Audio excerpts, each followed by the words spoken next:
Hi, everyone. I'm Lindsay Reiser in for Vladimir Duthier. We're watching news happening around the U.S. and around the world. We're going to bring everything to you live, including these top stories. Some estimates say tonight's debate could have a larger audience than some Super Bowls. We'll break down the stakes for each campaign in this make-or-break test on the road to Election Day. Francine is churning in the Gulf of Mexico and could make landfall in the U.S. as a hurricane. We're tracking the storm and the preparations from Texas to Louisiana. And worth the wait, SpaceX successfully launches Polaris into orbit with the first all-civilian spacewalk next up for the mission. This is CBS News 24/7.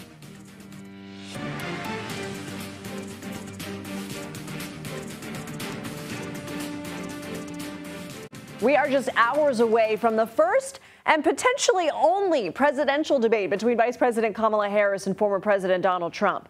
The candidates will take the stage in Philadelphia tonight as a recent CBS News poll shows a neck-and-neck race in at least 3 battleground states. Joining me now with analysis is CBS News chief election and campaign correspondent Robert Costa. Bob, how pivotal is tonight for both camps?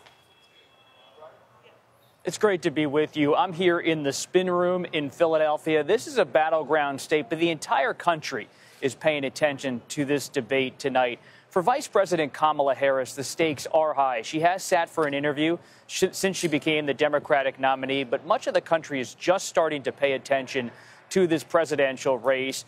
Kids are back in school. It's approaching the fall season. And so this is her opportunity, really for the first time in an expansive way, to introduce herself to the country.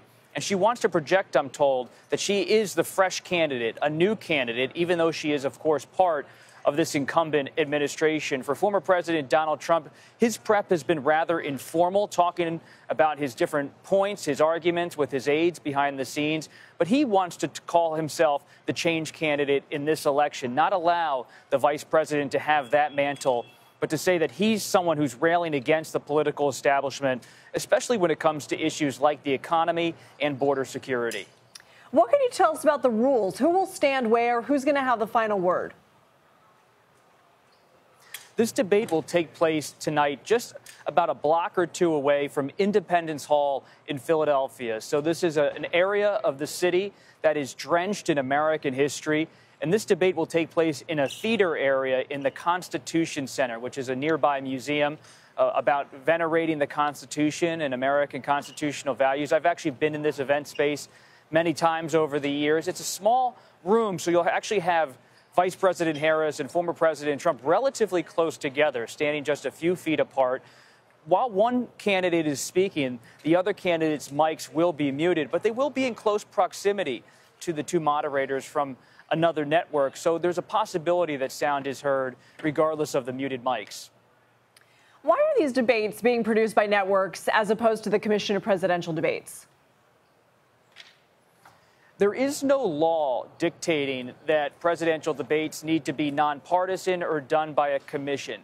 That is only a relatively new phenomenon over the past 3 or 4 decades where this Commission on Presidential Debates was established. In fact, in the past, there was often some presidential cycles where no debates or maybe just one debate took place. And this is a tradition that really began in modern times in 1960 with John F. Kennedy, then a senator, debating then Vice President Richard Nixon. And those debates really caught the interest of the country, and they became this tradition that continued into the 70s, 80s, and 90s and 2000s. But both of the campaigns this time around have distanced themselves from this Commission on Presidential Debates, preferring to set the rules with individual networks and then allowing these debates to be simulcast nationwide on all different platforms. Bob, appreciate your analysis as always, and we are going to have more on the strategy for both camps in our next half hour. Appreciate you. And we're going to have full coverage of the debate. Pre-show coverage begins on America Decides at 5 p.m. Eastern tonight. As Bob mentioned, ABC News will host the debate, but you can watch it right here on CBS News 24/7, and you can stay with us for analysis. Tropical Storm Francine is churning through the Gulf of Mexico and is expected to strengthen to a Category 2 hurricane in just a matter of hours. So the storm's outer bands have already washed out parts of Texas, and Louisiana is now bracing for impact. CBS News national correspondent Dave Malkoff joins us. from Houma, Louisiana, with more on the storm's path. Dave, I feel like half of the time we're seeing you these days, you're getting ready for a hurricane to make landfall. What can you tell us about this one? Yeah, this is a new one, and that's the Count Fleet. It is a big tugboat with five different trailers on the back of it. Wow, they were bringing all of these. I don't even know what that is that they're pushing in, but any kind of equipment that is out there, Lindsay, on the waterway. And this is the intercoastal. It goes down all the way. This is all brackish water that goes down to the Gulf of Mexico. And now you can get a better look at the tugboat captain pushing all this in. We were just talking to a tugboat captain, and this is part of the hurricane preparation.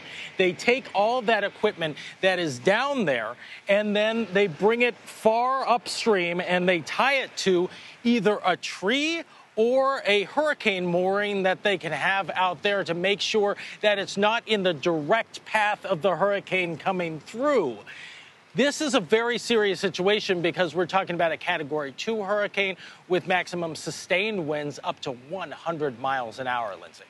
Wow. All right. So it appears like some resources are still being brought in. What is currently available to folks if they're in an emergency? Well, they're going to the grocery stores in droves, especially here in Houma, to get necessary supplies. We're talking about bottles of water. I was at the Walmart last night, and there was no water inside there. I was wondering, like, where is the water? What aisle is it in? And then I realized all these empty shelves, wow, those were all water in there, and we couldn't get any. But they are being told to get ready for this storm by people like Governor Landry. Let's hear what he had to say earlier today. We don't want to downplay this event, but we also do not want people to panic. Now, again, is the time to finalize your storm plans and to prepare, not only for your families, also looking out for your neighbors. And that's LaToya Cantrell, the mayor of New Orleans.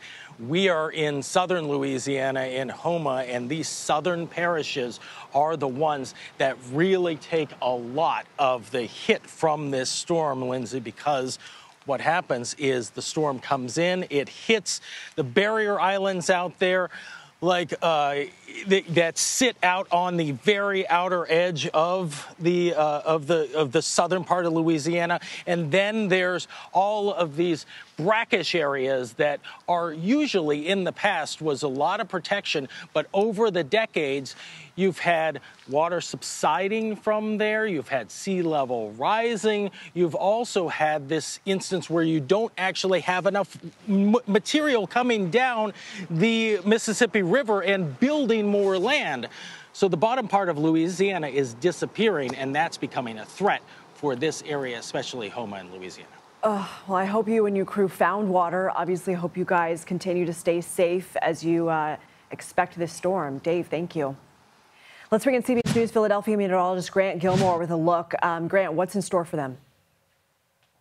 Lindsay, this is the situation where you're looking at the storm right now. You say, oh, it's just a tropical storm. But any storm system that moves into the Gulf of Mexico is just primed and ready for strengthening. And that's why the preparations need to be either complete or wrapping up over the next, I'd say, 6 to 12 hours. Have a look here. Several watches and warnings in effect, including the most immediate is going to be that hurricane warning, which is in effect for the majority of the Louisiana coast. Let me show you the latest here on what is still Tropical Storm Francine, but I say still, this thing is going to start strengthening here pretty quickly over the next 24 hours. It's actually already beginning to. You can see that tightening swirl there around the center of the tropical storm. Sustained winds are at 65 miles per hour, but it is forecast to become a hurricane later today and then a Category 2 hurricane before it makes landfall somewhere along that Louisiana coast through tomorrow afternoon into tomorrow evening. It's not just the winds, but it's the rainfall that will bring flooding conditions all throughout the Mississippi Valley through the second half of the week into the weekend. That freshwater flooding, that rain flooding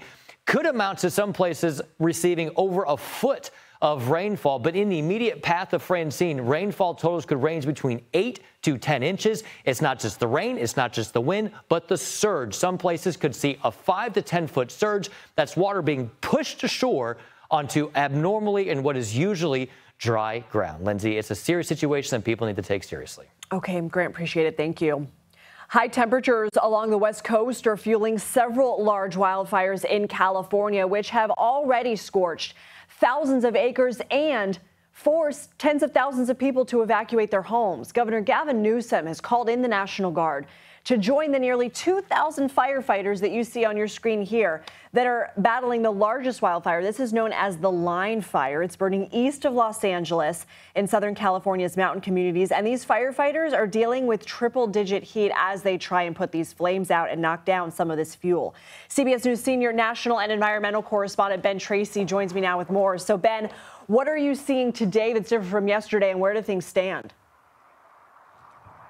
So, Lindsay, the main part of this fire is in the mountains here behind me. And I can tell you this morning, we're not seeing any visible flames. We're not seeing those big smoke plumes that we have seen the last couple of days. Now, that can change over the course of the day as temperatures rise and the winds change direction. That can pick up very quickly. But firefighters in for another grueling day battling this blaze, mainly because this fire is 25,000 acres already, and it's only 5% contained.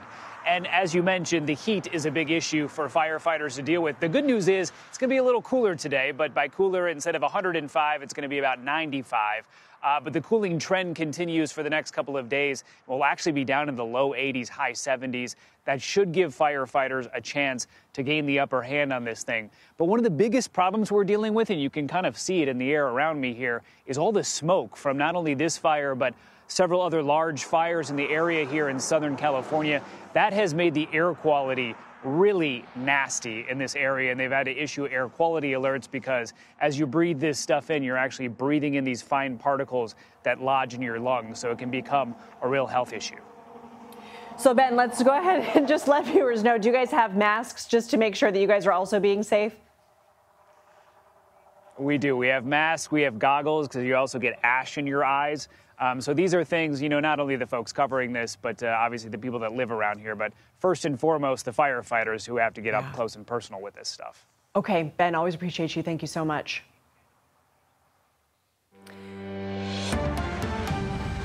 To Arlington, Virginia, where Pentagon staff are holding a September 11th memorial observance ceremony. We're going to listen in to this for a little bit, and we're going to have much more news on the other side of this break.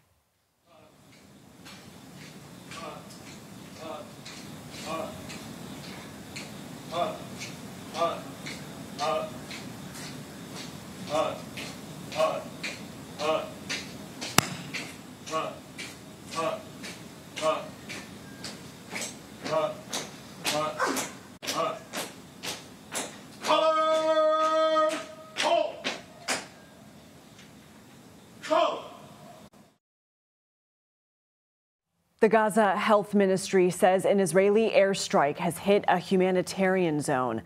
Local media and Gazan officials say the attack killed many civilians, but an exact number has not been determined. This happened in a tent city in southern Gaza. Israeli defense officials claim it was targeting a terrorist command and control center. CBS News senior foreign correspondent Elizabeth Palmer has a look at the aftermath. In the pitch dark, rescue crews did their best, combing through the sand to find anyone left alive. When the sun rose, nothing was moving in the huge blast crater.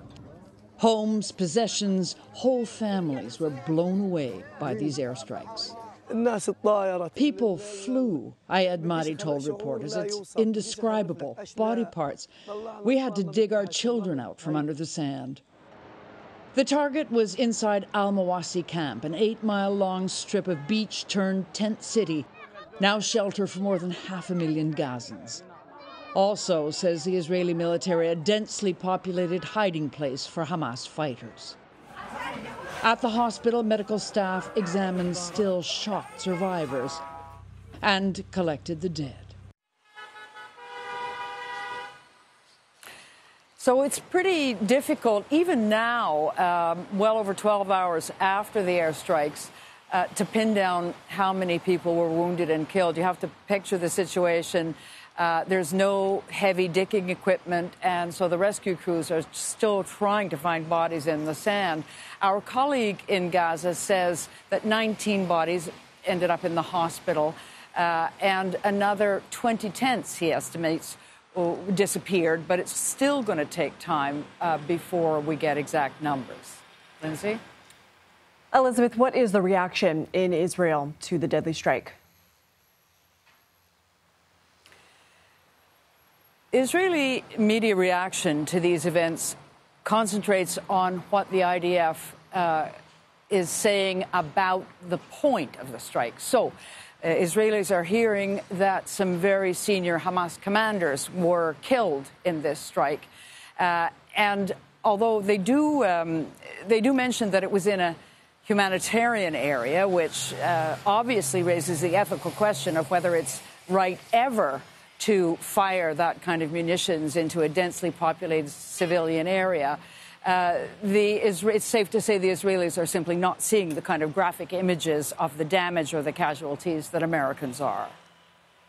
Israel also just confirmed that the American killed in the West Bank was likely unintentionally shot by Israeli forces. What are you learning?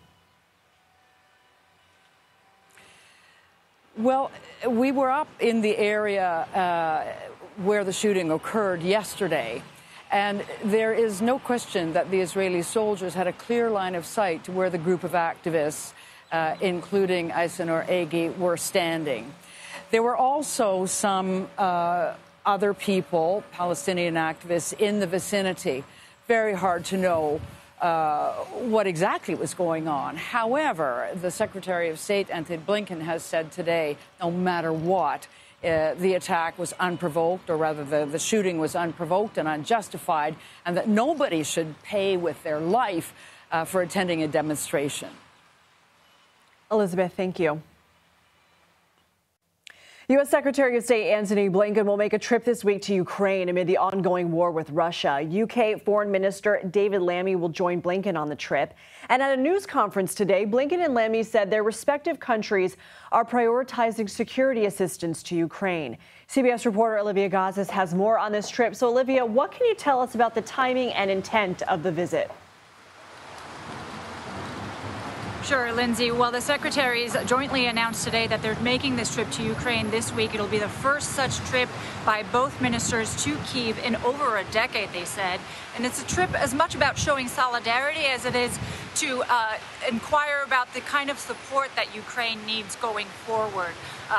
It's been widely known that the Ukrainians have been asking for the U.S. and U.K. to permit the weapons that they provision to the Ukrainians to be allowed to strike deep inside Russia, targets inside Russia, and that has still been the subject of debate within the respective governments.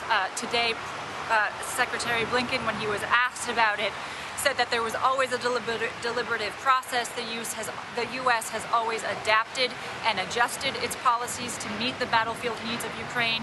And one of the overarching purposes of this trip is to hear directly from Ukrainian officials, including President Zelensky, about what exactly the Ukrainians think they need in this moment, and then to bring those messages back to Prime Minister Keir Starmer and President Biden, who will be meeting in Washington later this week. Olivia Gazis, thank you. Former New York Governor Andrew Cuomo will be grilled on Capitol Hill today over his administration's handling of the COVID-19 pandemic in nursing homes. We're live on the Hill.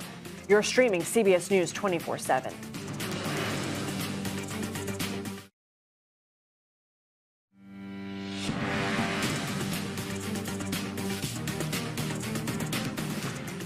Here's a look at some of the top stories we're following.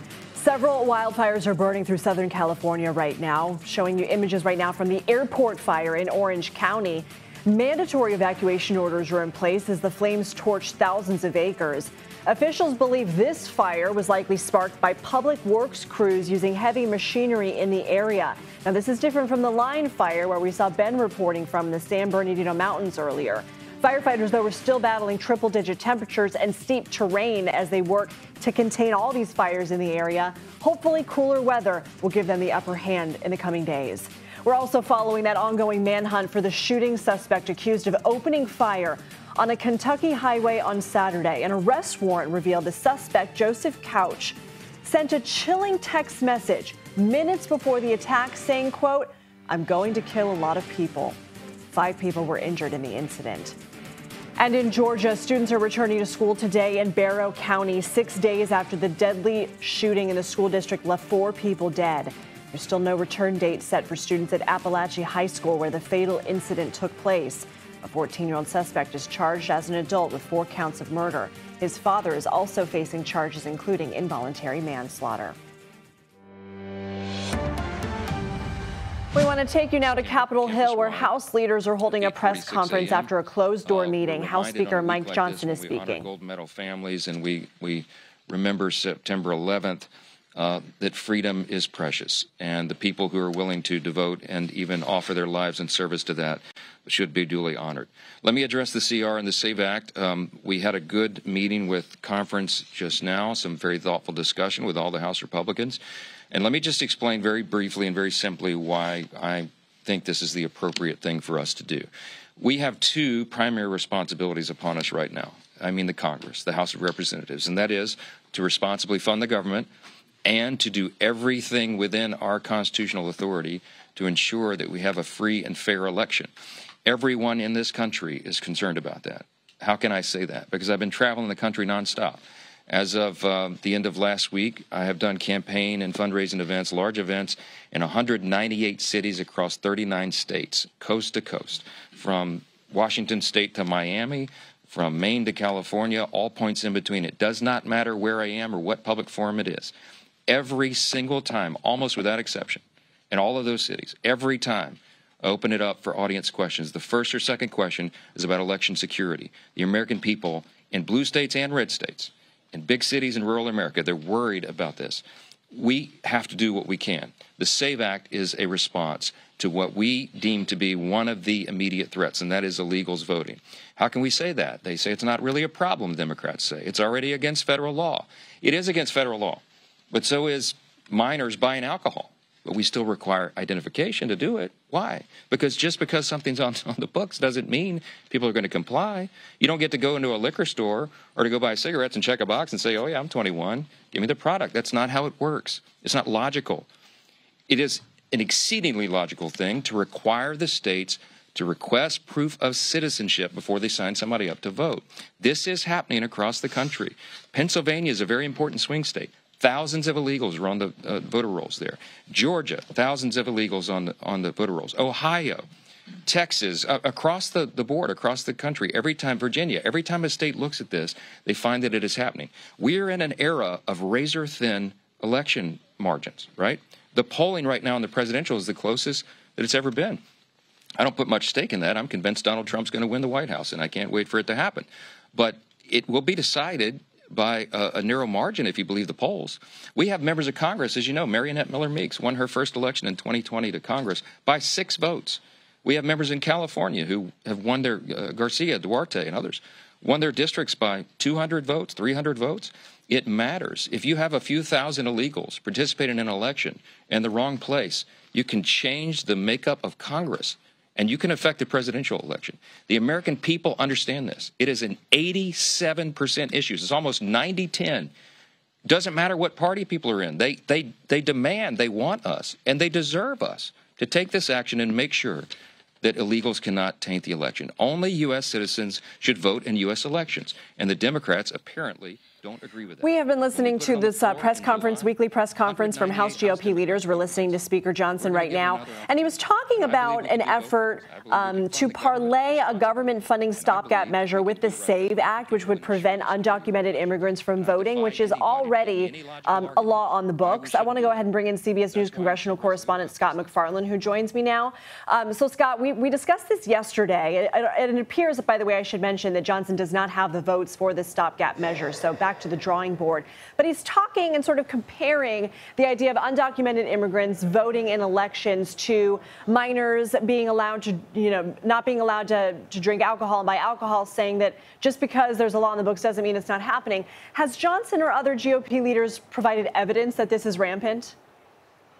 Really feels like political messaging close to an election. If you talk to Democrats, they say this is headed nowhere politically. There's not sufficient votes to pass it, and there's no need to pass it because there's a federal ban already. And walking out of the meeting with Republicans, any number of them told me There's no plan B right now. This is all they have to vote on to keep the government open September 30th. So because it doesn't have sufficient votes, because they haven't detailed an alternative plan, Democrats say this feels a lot like a political messaging bill, which amplifies baseless claims of fraud in the 2020 election and leans hard into what Donald Trump argues that there is fraud a-coming in 2024. Mike Johnson has a math problem on this bill that he can't escape. There is not sufficient support among Republicans to get it passed. Democrats told me they don't expect any of their members to vote in support of this. So whether it even comes up for a vote on the House floor is a mystery as the week begins here. All right, Scott, let's talk about something else that's going to happen in the Capitol behind you today. We know that former New York Governor Andrew Cuomo is going to be on the Hill. What can you tell us about the policy involving nursing homes and COVID-19 they're really going to drill him on? And how do you expect Cuomo will fight back? He rarely takes a fight laying down. The committee staging this hearing has two different identities. The chairman of this committee is a retiring Ohio Republican congressman who's also a doctor, Brad Wenstrup, who told me when he launched this COVID subcommittee last year, he's going to make it apolitical about health and about science. And there have been no criticisms of Dr. Wenstrup's stewardship of this committee from many of the Democrats watching it. But this subcommittee also has Marjorie Taylor Greene. It also has Trump's former doctor, Congressman Ronnie Jackson, and it has in the witness chair today Andrew Cuomo. So there's an expectation of some political fire from both directions. It's been a multi-month investigation, Lindsay, into that nursing home policy from March 25th, 2020, about allowing COVID-positive patients to be placed in nursing homes in New York. Any number of concerns about how that policy manifested itself and how it played out and what type of ownership the former governor took or didn't take of that policy. That'll be the focus of questions here today. This is certainly a worthwhile issue. Both parties agree to investigate, but putting this thing on the calendar between Labor Day and Election Day is going to supercharge it with political heat. Okay, also want to ask you about something else happening today in your world, and that is Speaker Johnson holding an event to honor the fallen 13 soldiers who died during part of the Afghanistan withdrawal with congressional gold medals. Who is expected to be there? Family members, representatives of those 13 service members killed in that suicide bombing in Kabul, and the leadership of both parties will be overseeing this congressional gold medal ceremony. It'll be Republicans and Democrats in both chambers, likely a pretty big crowd of members of Congress and military-connected support groups and families inside the Capitol. This, again, follows under that same category of something both parties are certainly interested in doing and thinks important and valuable and a message to the country, but putting it just before Election Day on the same day as a presidential debate where this suicide bombing seems certain to come up is going to leave it vulnerable to criticisms of politicization. All right, Scott, we know you'll continue to monitor all of the events happening and bring us back news when you get it. Thank you. Vice President Harris and former President Trump are set to face off tonight in Philadelphia in their first, possibly only, presidential debate. We have team coverage in Philadelphia today. So for more on how the campaigns are preparing tonight and what is at stake, let's bring in CBS News campaign reporters Aaron Navarro and Olivia Rinaldi. Aaron, let's start with you in the Harris campaign. What can we expect from Harris on stage tonight? And since microphones won't be muted, how has she had to pivot her strategy? Advisors familiar with the process tell CBS News we can expect Harris to lean on the contrast with Trump over policy. But at the same time, they do want to get under Trump's skin, as this might be the only national stage we see both candidates until the November election. Now, the Harris campaign had been pushing for weeks now for a hot mic situation. The Trump campaign argued the same rules from the CNN debate, where the mic was muted for the person whose turn it was not to speak, should remain. ABC decided to stick with what CNN had in that first debate. The Harris campaign was looking to have her really lean into her prosecutor background, do cross-examinations with Trump, retorts, be ready for some of his outbursts. That seems like it won't happen due to the microphone situation. So they're really focusing on making sure her answers are concise and her 1 2-minute, 30-second bites. Olivia, CBS News polling shows Trump has a lead on Harris on border security, inflation, and foreign policy. How do we expect him to hammer down on these issues tonight?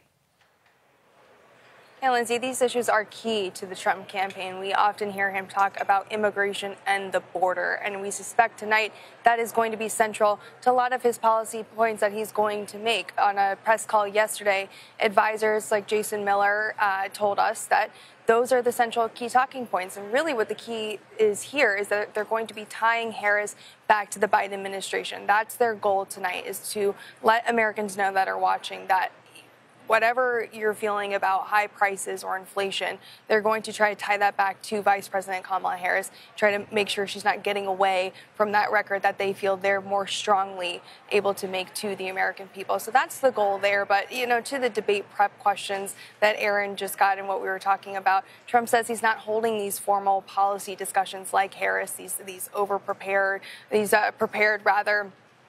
discussions that she's having, and instead just holding informal conversations with Congresswoman or former Congresswoman Tulsi Gabbard, and Congressman Matt Gaetz. So those are the conversations Trump is having and how he is really preparing for the debate tonight. Aaron, we've learned Harris will bring 2 former Trump officials to the debate. Who are they and what's the strategy?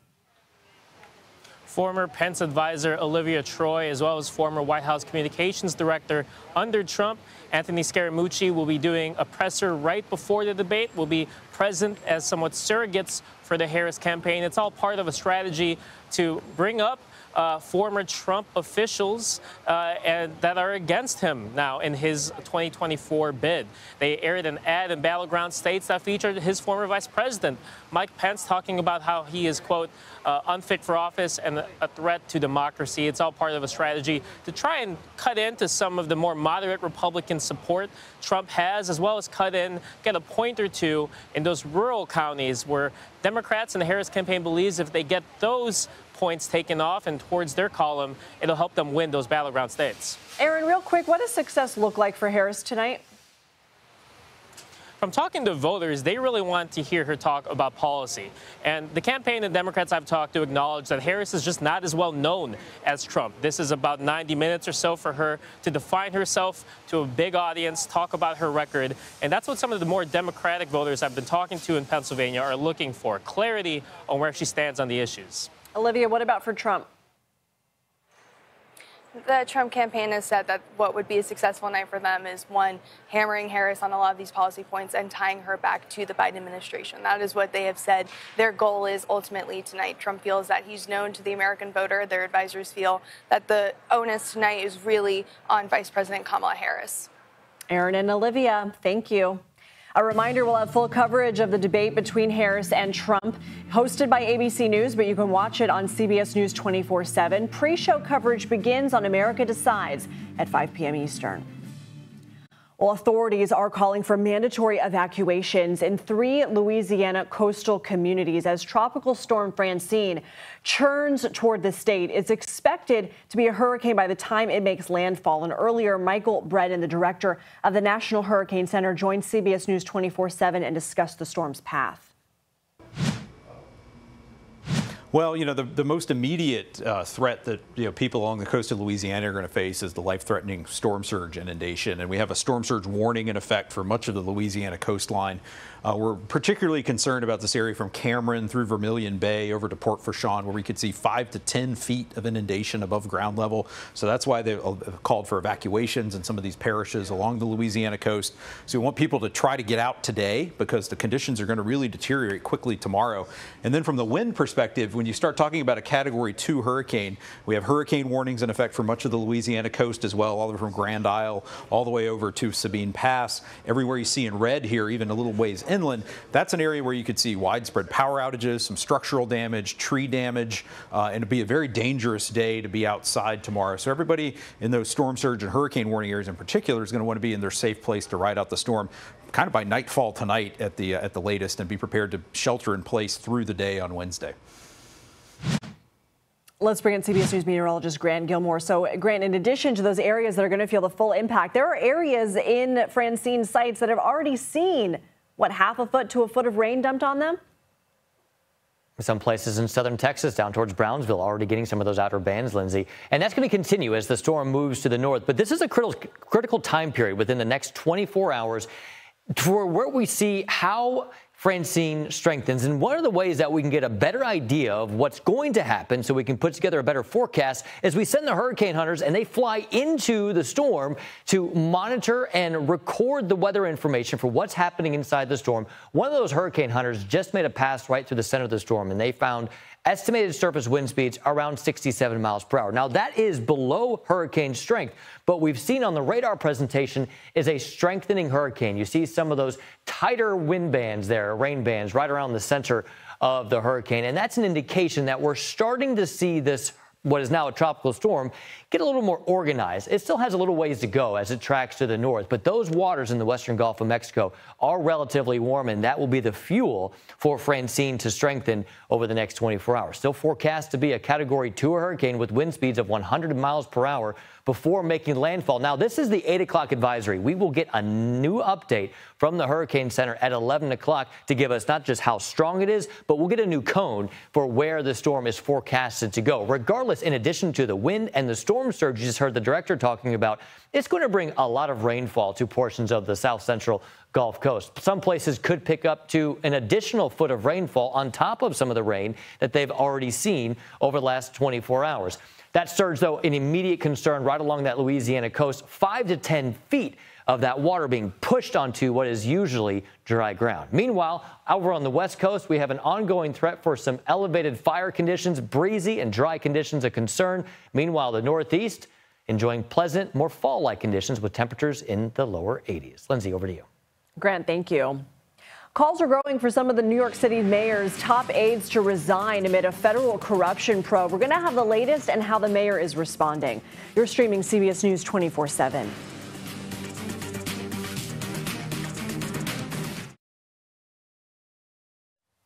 Pressure is ramping up for a top New York City official to resign from Mayor Eric Adams' administration.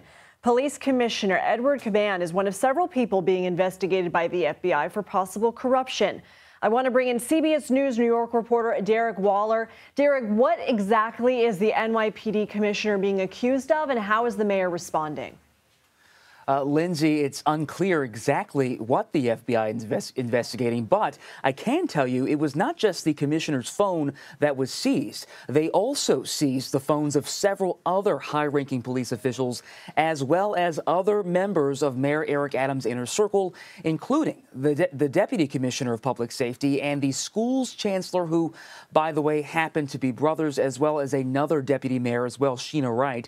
They also seized the phone of Commissioner Caban's identical twin brother James. Sources tell us that portion of the investigation has to do with allegations that he worked as a fixer for Manhattan restaurants and nightclubs, using his police connections basically to help those businesses fight violations, including noise complaints. Lindsay. There are calls for Caban to step down. What is he saying? And are there concerns that the head of the largest police force is roped into this investigation? So far, he says he's not going anywhere. And on Monday, he actually gave a speech on public safety, but did not take any reporter questions on camera. Now, off camera, he did tell our political reporter, Marsha Kramer, that the rumors of his resignation were false. That is the public line, but 4 different sources have actually told us that his resignation is indeed imminent. And even Mayor Adams appears to be softening his support of the commissioner he appointed just last year. Now, at a briefing on Monday, he was asked whether Caban should resign, and this was his response. I don't think anything in life is guaranteed. I would say this, when I chose Eddie, I chose him for his experience and what he brought after 30-something years of service. And so, you know, rumors are always out there. So, Lindsay, not exactly a ringing endorsement there. So that kind of tells you where this may be headed. Okay, Derek, appreciate you and our colleagues reporting. Thank you so much for joining us. Pope Francis held a mass for the largest crowd of Catholic worshipers in East Timor today. More than 500,000 gathered for the historic event. But as CBS News' Anna Matrango reports, it's happening as pressure grows to address sex abuse in the church. There's an air of jubilant celebration here in Dili, where hundreds of thousands of people have come from all over the country to celebrate Mass with Pope Francis. Since his arrival in East Timor, the streets have been packed with cheering crowds. About 98% of the population here is Catholic, making this the most Catholic state in the world after the Vatican. It's also one of the poorest, with a birth rate that ranks among the highest in the world. During his homily, the Pope praised the Timorese for having so many children, saying, "You are a young country, and we can see every corner of your land teeming with life." As East Timor moves forward in its economic development, he cautioned the nation not to blindly pursue prosperity at the cost of forgetting the poor. Underneath a seemingly perfect facade, he said, wealth can hide a wretched and cruel reality. The poor go hungry and morality is abandoned. This trip is a highlight on the Pope's visit to East Timor, and indeed a highlight on the entire trip to Asia and the Pacific, the longest trip of his papacy. And thank you. SpaceX's latest mission, Polaris Dawn, takes flight with a crew of 4 civilians. We're going to have details on plans for the very first commercial spacewalk. You're streaming CBS News 24/7. 4, 3, 2, 1. Ignition and go Falcon, go Polaris. Copy, 1 Alpha. SpaceX has officially launched its Polaris Dawn rocket into orbit. The rocket lifted off early this morning from Kennedy Space Center, taking a 4-person crew farther into space than any spacecraft since the Apollo moon missions. CBS News space analyst Bill Harwood has more. This is really an ambitious mission for SpaceX and quite a feather in their cap if they can pull it off. They have 2 major objectives here. They're going to fly higher than any astronauts or cosmonauts have flown since the end of the Apollo program more than 50 years ago. They're going to be in an elliptical orbit with a high point of 870 miles. That's something like 500, 600 miles higher than the International Space Station flies. So they're going to get some spectacular views of Earth in the process. But I think the thing that's gotten the most attention, obviously, is they're planning the first commercial civilian spacewalks, non-government spacewalks. No one's ever done that before. They're going to be wearing spacesuits designed by SpaceX. They're hoping that these will be easier to manufacture, less expensive than these bulky spacesuits NASA's been using now for decades, and really open up the high frontier to more and more people. So Jared Isaacman, the man who chartered this mission, the billionaire philanthropist, and Sarah Gillis, who's an engineer at SpaceX, are each going to spend about 15 minutes just outside the forward hatch of the Crew Dragon module, testing out these new suits, proving they have good mobility, that they're comfortable, safe to wear before coming back inside. So it's a big step forward for SpaceX. There's quite a bit of risk involved in all of this, of course, but they think they've got that well managed, and they're optimistic about the outcome. Lindsay? Thanks, Bill. Let's bring in CBS News Philadelphia meteorologist Grant Gilmore with the last look at the national forecast. I imagine, Grant, the big headline in your world is Francine. Yeah, watching Francine really closely. So is a lot of the Gulf Coast, right? With every update that we get from the National Hurricane Center, seeing what's going on with Francine. In fact, we just got that latest update from the National Hurricane Center. So this is the 11 o'clock advisory for the East Coast, 10 o'clock for Central Time Zones. The wind speeds have not increased, which is, in a sense, good news, but we are seeing some other indications that Francine is beginning to organize. Pressure is dropping. We're seeing some more organized signatures on the radar, so we expect that intensification process to begin. Now, with this latest update, the forecast is not for it to become a Category 2 hurricane anymore, but still a very strong Category 1 hurricane as it approaches landfall on the Louisiana coast through tomorrow afternoon into tomorrow evening. Then it will bring heavy rainfall across much of the mid and southern Mississippi Valley. Meanwhile, looking at pleasant conditions across the Northeast with temperatures in the low and mid 80s, warming conditions across the plain states out ahead of the moisture in front of Francine. And then you've got dry fire conditions and hot conditions back into the desert Southwest with cooler temperatures, more fall-like into the Pacific Northwest. Lindsay, over to you. Okay, Grant, thanks so much for bringing that latest update to us. And thank you for being with us. We're going to show you an encore of CBS Mornings next. I'm going to see you back here at noon Eastern. You're streaming CBS News 24/7.